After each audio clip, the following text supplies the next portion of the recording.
Hello, नमस्ते, सत श्री अकाल। आप सुन रहे हैं Shakti stories, real life experiences of army wives. मैं हूं Neha Tomar, happily married to an army officer, bringing you a series of stories to give you an insight into life of army wives. मैं आप सभी लोगों की बहुत बहुत शुक्रगुजार हूं जिन्होंने पहले एपिसोड को सुना और सराहा। Thanks a lot. तो पिछले एपिसोड में आपने सुना कि कैसे हमें रास्ते में कुछ लोग मिले और हेल्प के बहाने हमें जंगल से इलाके में ले गए और वहां मेरे हस्बैंड पर हमला हुआ और मुझे किडनैप कर लिया गया। अब चलते हैं आगे। पर अगर आप में से किसी ने पहला एपिसोड नहीं सुना है तो प्लीज जाके वो सुन ले पहले, ताकि आप कहानी सही से एंजॉय कर पाए। मेरी आंखें बंद करके, सर नीचे करा के हमारी ही गाड़ी में ये किडनैपर्स मुझे लेके जा रहे थे कहीं। मैं रास्ते में उनसे प्लीड करती रही कि प्लीज मुझे जाने दो, और मेरे बार बार मिन्नतें करने पर सामने ड्राइवर सीट वाले आदमी ने मुझे धमकाया और कहने लगा, तेरा ड्राइवर भी करने लगा था चिक चिक, उसको भी शांत कर दिया, होश में रह वरना पछताएगी। मैंने खुद को शांत किया, पर मेरे मन में कई सवाल चल रहे थे।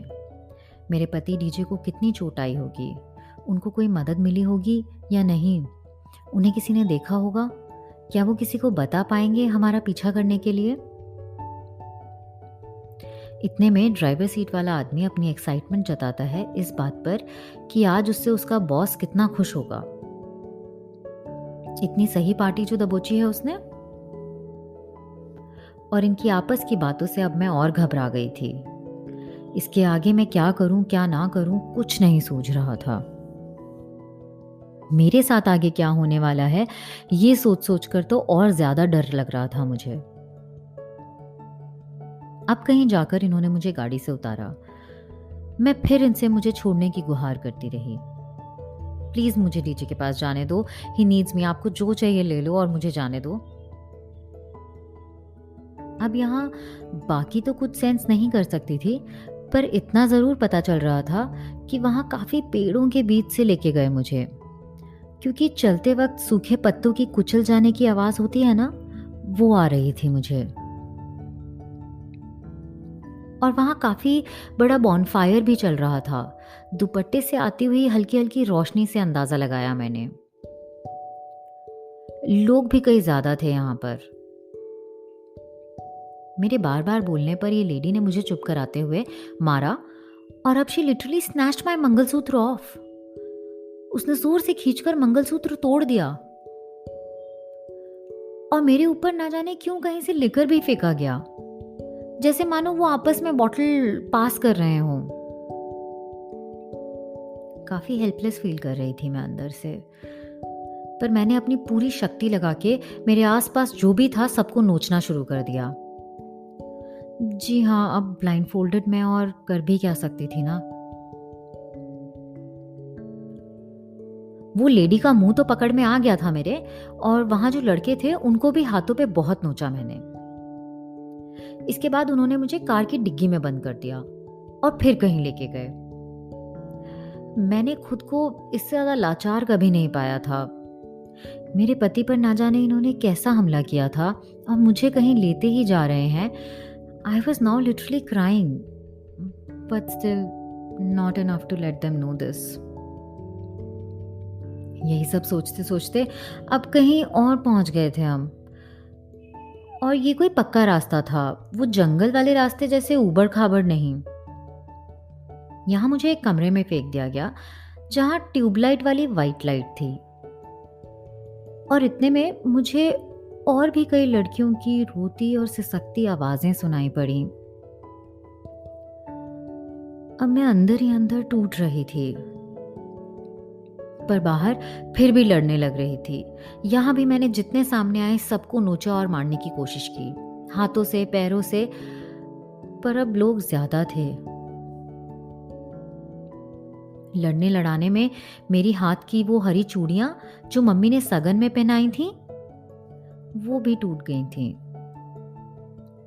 किसी ने मुझे कुछ पिलाने की भी कोशिश करी, और वो टूटी हुई चूड़ी का एक टुकड़ा मेरी हथेली में घुस गया था और एक टूटा हिस्सा मेरे मुंह में भी आ रहा था, मानो जैसे कोई टूटी हुई बोतल से मुझे कुछ नशीली दवाई पिलाने की कोशिश कर रहा हो।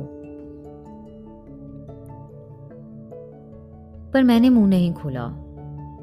लड़ती रही, मारती रही, काफी चुभी मुझे वो टूटी कांच की चूड़ी, पर मैंने मुंह नहीं खोला। और इतने में एक आदमी ने मेरा हाथ पकड़ा और जैसे इंजेक्शन लगाने के लिए डॉक्टर नर्व्स ढूंढता है वैसे करने लगा। बैकग्राउंड में यही आदमी किसी को कह रहा था, ए मुंह क्या बना रखा है, हंस के जा, वहां बहुत बड़ा मिनिस्टर है वो। ये सुनकर तो मैं एकदम कमजोर पड़ गई। बस इसके आगे और हिम्मत नहीं थी मेरे में झेलने की। मैं रोने और गिड़गिड़ाने लगी, मुझे जाने दो, डीजे के पास जाने दो, मुझे छोड़ दो प्लीज। और अचानक मुझे छोड़ के सब आवाजें शांत हो गईं, जैसे कि मैं अकेले हूं अब इस कमरे में। दरवाजा बंद करने की भी कोई आवाज नहीं आई। कुछ मिनटों के बाद मेरे पास कोई आया और मेरा दुपट्टा खोला। आई कुड सेंस कुछ जानी पहचानी सी खुशबू थी। आंखें खुली तो मेरे सामने मेरे पति थे। राहत की सांस ली मैंने, पर अब तक तो मैं नहीं रोई थी। उनको देखकर, उनको लिपट कर जो मैं रोई हूं, बता ही नहीं सकती मैं आपको। उन्होंने मुझे बताया कि ये सब एक प्रैंक था, हमारी रेजिमेंट फैमिली की तरफ से मेरा वेलकम। उफ, मैं यहाँ गुस्से के मारे रो ही जा रही थी और ये मुझे यहाँ शांत करने की कोशिश करते रहे। मैंने उनको रोते हुए अपने हाथ की चोट दिखाई and I was crying to him, ऐसे कौन करता है, मुझे कितनी चोट लग गई है, मंगलसूत्र भी तोड़ दिया है इन्होंने मेरा, अभी तो 5 दिन भी नहीं हुए थे पहने। And he is like, Neha please समझो, सब लोग हमारा शाम से इंतजार कर रहे हैं, बहुत दूर दूर से आए हैं सब, सिर्फ तुम्हारे लिए ये वेलकम ऑर्गेनाइज करने के लिए। इतने में सब लोग आए और उनमें से जिन्होंने मुझे फाइनली रोने पे मजबूर कर दिया था वो थे कर्नल साहब। Taking the lead like an officer, he apologized first. He said, ma'am we welcome you to our family and I apologize on behalf of everyone if you are hurt. This is the first and the last time any officer has ever mishandled you. Going on, you shall be treated with all the respect and care, and I shall guarantee that you will love it all. उनके मुस्कुराते हुए चेहरे से ये सब बातें सुनकर मेरा गुस्सा तुरंत खत्म हो गया, पर दर्द अभी भी था। फिर उनमें से एक ने कहा, ma'am this is just a beginning to fauji life, there is lots and lots that will come your way and this is just an attempt to prepare you for everything. And even today I feel that he was so true. एक army wife को खुद पर बहुत मेहनत करनी होती है, हर तरह के सिचुएशन में खुद को संभालते चलना होता है, उसका पेशेंस और शक्ति की हर कदम पे परीक्षा होती है। आप सब लोग आए और डीजे को वो टूटा हुआ मंगलसूत्र दिया मुझे पहनाने को, कि भाई हमने तुम्हारी शादी मिस की है तो अब पहनाओ, अब देखेंगे। I was overwhelmed to see them all excited. And what happened next was the newly married rituals.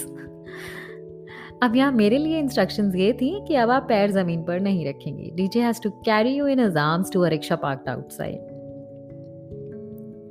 उस रिक्शे से डेकोरेटेड रिक्शा मैंने आज तक नहीं देखा है। और किसकी बारात जाती है भाई रिक्शे में?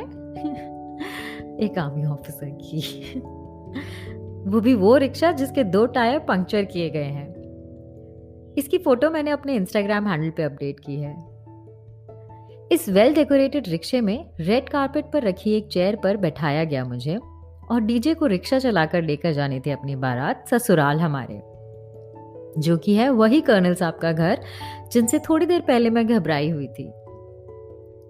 वहां पहुंचने पर भी डीजे को मुझे गोद में उठाकर सबसे इंट्रोड्यूस कराना था। मैं मन ही मन ये सोच रही थी कि अच्छा हुआ शादी से पहले थोड़ा डाइट कर लिया, वरना तो आज डीजे की बैक ने जवाब दे देना था। उस एक रात में बहुत से नए रिश्ते बन गए। मैं जो सुबह तक भाभी थी अपने ससुराल में, रात होते होते आंटी बन चुकी थी कुछ बहुत ही प्यारे बच्चों की, जो कि ढेर सारी स्माइल्स के साथ मेरा वेलकम कर रहे थे। मैंने नीचे से पूछा ड्राइवर के बारे में, तो उन्होंने बताया कि उसको वो छोड़ आए हैं यूनिट में सोने के लिए। और अब बारी थी उन सब बदमाशों को पहचानने की जिन्होंने मेरी किडनैपिंग एग्जीक्यूट करी थी।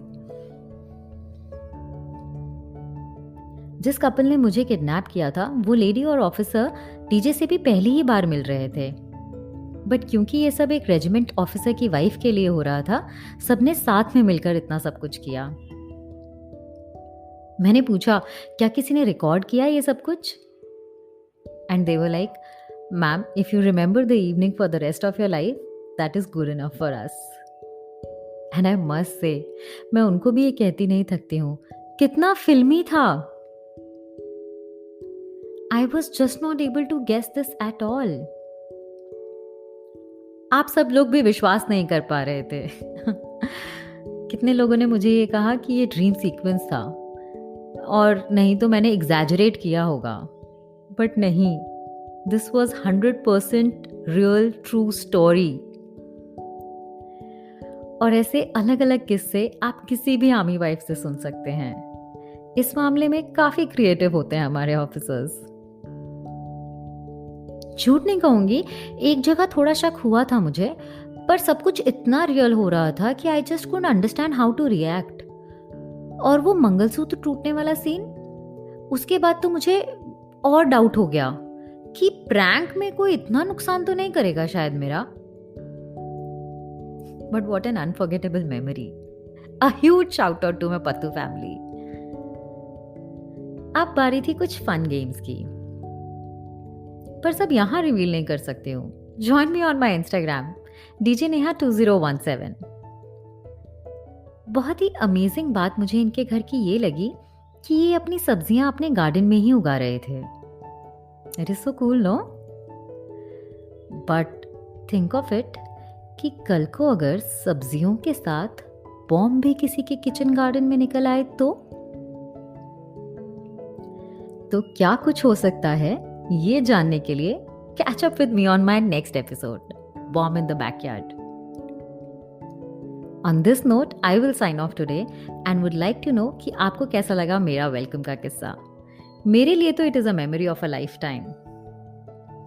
आपके व्यूज आप मुझे शेयर कर सकते हैं ट्विटर और इंस्टाग्राम पर। मेरा हैंडल है DJ Neha 2017, या फिर आप यूट्यूब के कमेंट में भी बता सकते हैं। और पॉडकास्ट को शेयर और सब्सक्राइब करना ना भूलें, क्योंकि शक्ति stories is available on Spotify, YouTube and all other leading podcast apps. जय हिंद।